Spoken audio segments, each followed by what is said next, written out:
Hello and welcome to CNBC TV18 Khurrum. It's lovely to meet you here. Great to be here. Thanks for having me. Absolutely. So let me just begin, Khurrum, and ask you, because you've been attending Cannes for quite a while, and it's been changing significantly over the years. Tell me, what are you hearing this time at Cannes when you speak to advertisers, media owners? What are you hearing from them? What are the key things that they are sort of concerned about? What are the key opportunities besides AI? So what has struck you? So some things are the same and some things are different. I'll tell you what's the same, and then I'll share a little bit about what's different. What's the same is advertisers still asking the question, what's working? And they're still asking the question, what do I do about it? And they're asking that question from a media perspective and creativity. So that stayed the same. That doesn't change. What's different this year is people are asking lots of questions about CTV. CTV is at stage where mobile phones were, let's say, 2006, 2007. It's starting to take off, but hasn't completely. So there's a lot of questions about that. A lot of focus on brand safety. That's a big topic area.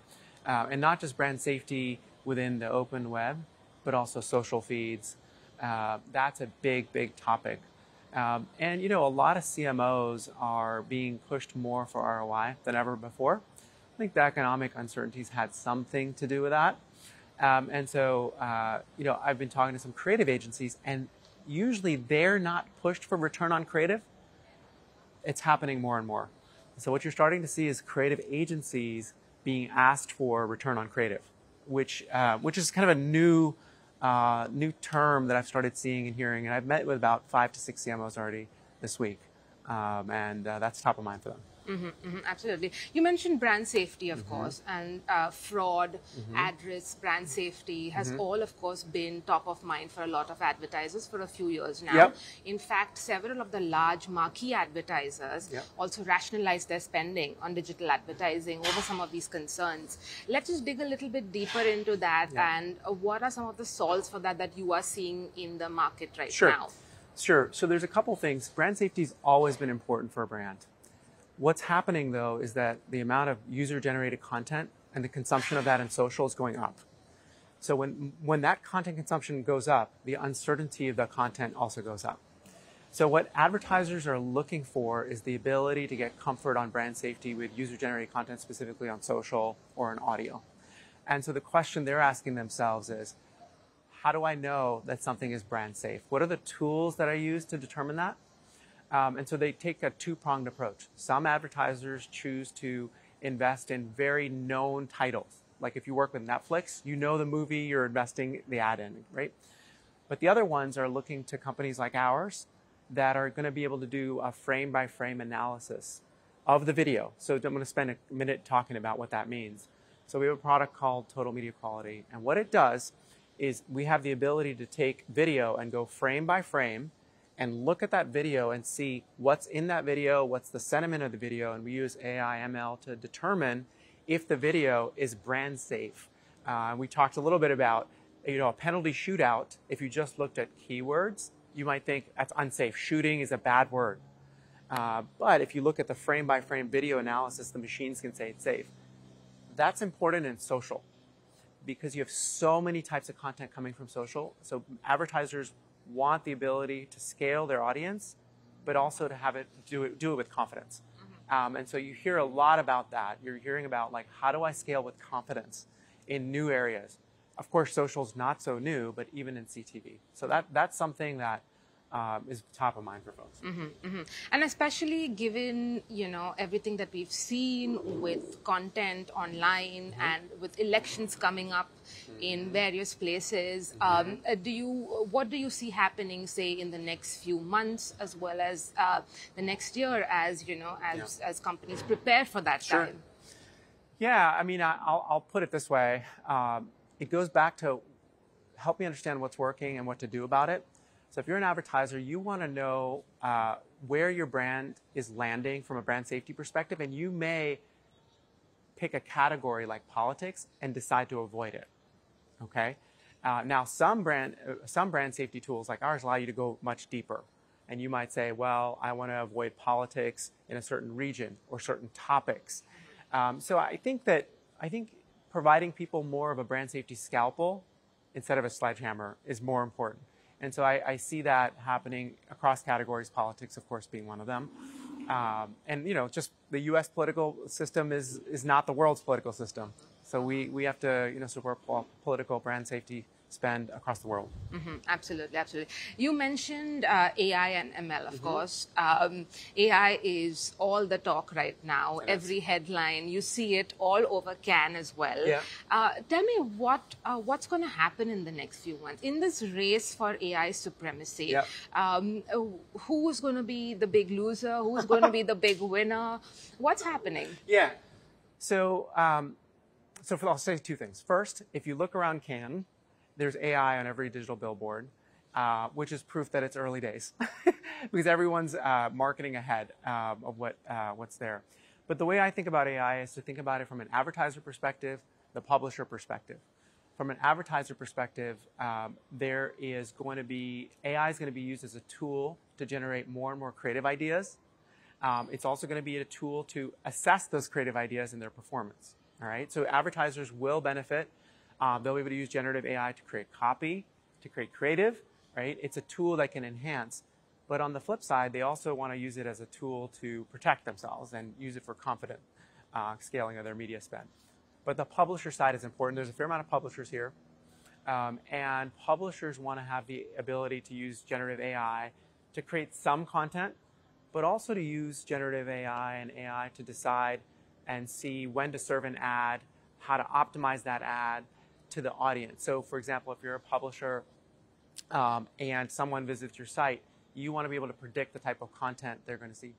Now, I used to work at Meta, and I can tell you that, for example, Meta has been using AI and ML for many years, and that's how they personalize people's news feed. So, my main point being that you have advertisers using AI, ML. There's going to be a future for them to use that for brand safety, for optimization. Publishers are doing that, but the industry's been doing it for a while. Exactly. And so I think we were talking earlier, last year metaverse was the discussion. Now it's AI and ML. I'm proud that we use it. We hear from our customers we have very practical uses of AI and ML. Analyze the video, use machine learning and AI to determine is it safe or not safe. Help me make better decisions. So we're trying to get the fundamentals right now. So you see the hype cycle sort of dissipating over the next few months or something, and we will see more real work as well as highlighted as we move forward. That's right. Absolutely. You mentioned connected TVs, of course, and what we're seeing back in India right now is an absolute boom in explosion of there's low-cost internet, data explosion, CTV is growing rapidly, gaming, for instance, is going rapidly. There's a lot happening in India. What is your, let me start with asking you your take on the Indian market. Sure.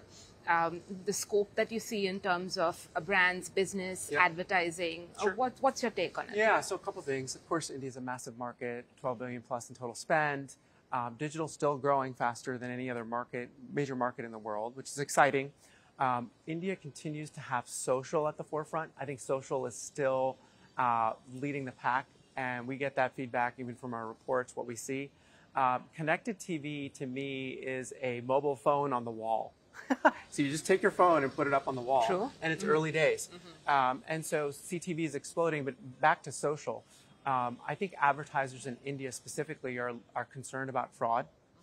The more spend that goes into mobile and social, the bigger the investments are, the more concern there is for fraud. And so folks like IAS, we're a media measurement and optimization platform, and they're looking to us to help them understand when I'm investing in India and I'm investing in social, answer 3 questions for me. Is it viewable? Is it fraud-free, the impressions that are there? Is it brand safe? And so those are the type of questions that we see in India. It's very social-centric. CTV is still getting there. I mean, the growth rate of CTV will be higher than social, but it's still early days. The other thing I'd say, India market is similar to other markets in that there's still a need for board of directors of companies to ask the CMOs, why are you spending hundreds of millions? I want to share a little bit of what I expect to see more and more in India, which is more AI, ML-based brand safety tools. Because I think India is rich with many cultures, many languages.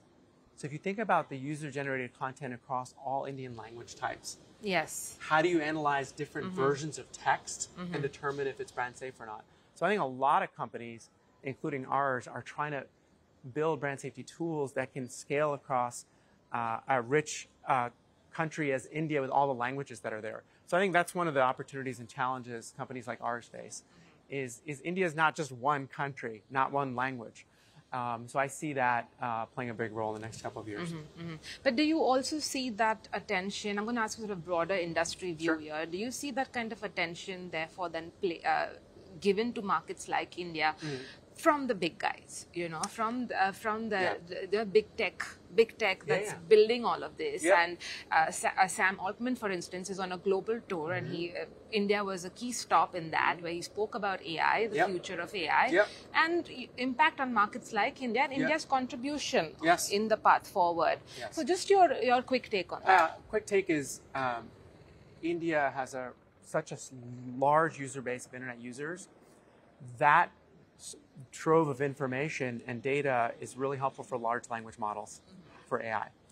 And so if you're a large language model company, whether it's a Google or OpenAI, you want to not only have access to that data, but you want to use that data to provide services to the constituents in that market. So not only could large language models help a consumer with a better search experience, a better answer experience, I call it, but then it can also help with an advertiser with brand safety. It can also help publishers. So I think that it goes back to why India is so critical, is because the signal size is so massive. And so that's why a lot of companies do want to go to India and learn and open it up. And so one country, many traditions, right? And so that's why I think probably Sam, I don't know Sam, but I have a feeling that's why it's so important to him and other big players. Absolutely. One more question, Khurrum, because we spoke about, of course, ad fraud. Tell me, how much ad fraud is out there globally, and if you have anything specific that you could share for India, because you mentioned that becoming a key concern for advertisers, of course, leading up to measurement and all of that. How much fraud is out there? Yeah, look, it's a hard number to put your head around. Juniper Research, as an example, has said that ad fraud by 2026, I believe, will be over $100 billion problem across the world. Massive, right? And so you could argue it's 1 in 10 dollars being spent is fraudulent. So it's a massive problem. I think for India, our total media quality report, 70+% of advertisers said it's one of the #1 problems that they're facing. So the math we can work through for India, but it's a big problem. And I think that there's only companies like IS aren't going to solve it, right? We cover digital footprint, but advertisers need to navigate it. If you think about it, 1 in 10 could be an issue. So I'll leave it at that. It's a pretty large scale problem, and I think AI, ML can help with it. Absolutely. Thank you so much for your time, Khurrum. It was lovely chatting with you. Thank you. Thanks for having me. Thank you, and enjoy your time in Canada. I will. You too. All right. Thank you.